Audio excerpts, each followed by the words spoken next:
بسم اللہ الرحمن الرحیم۔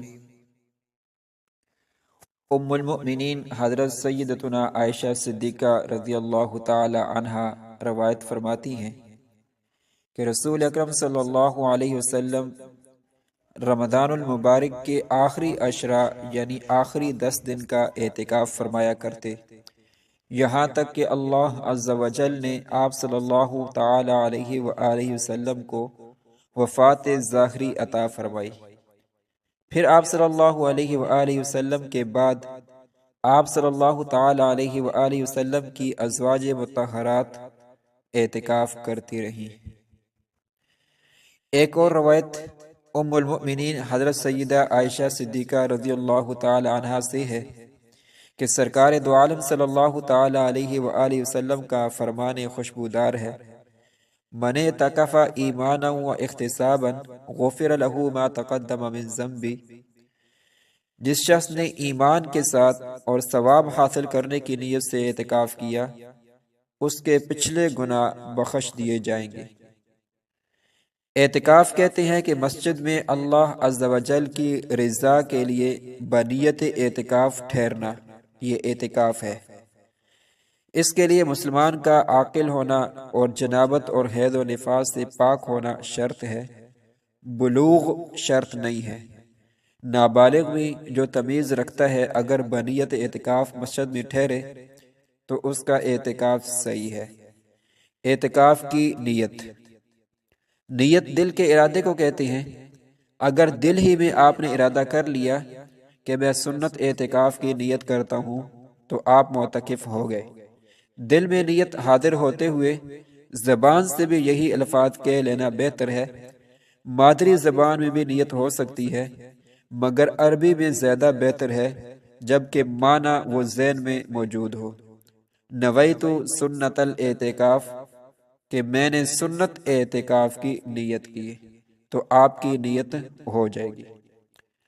اعتکاف کا اصل مقصد کیا ہے؟ حدیث کی روشنی میں جانتے ہیں۔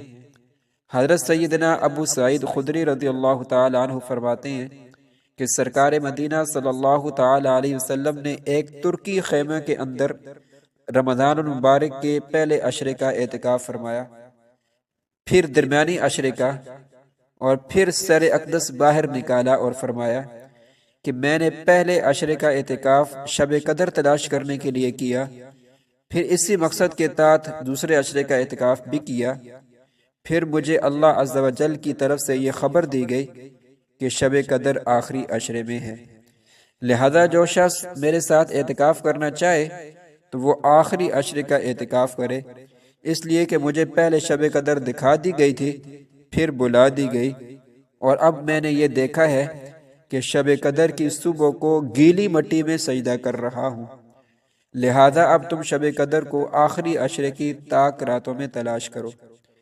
حضرت سیدنا ابو سعید خدری رضی اللہ تعالی عنہ فرماتے ہیں کہ اس شب بارش ہوئی اور مسجد شریف کی چھت مبارک ٹپکنے لگی، چنانچہ 21 رمضان کی صبح کو میری آنکھوں نے میٹھے میٹھے آقا مدنی مصطفیٰ صلی اللہ تعالی علیہ وسلم کو اس حالت میں دیکھا کہ آپ صلی اللہ علیہ وسلم کی مبارک پیشانی پر گیلی مٹی کا نشان عالی شان تھا۔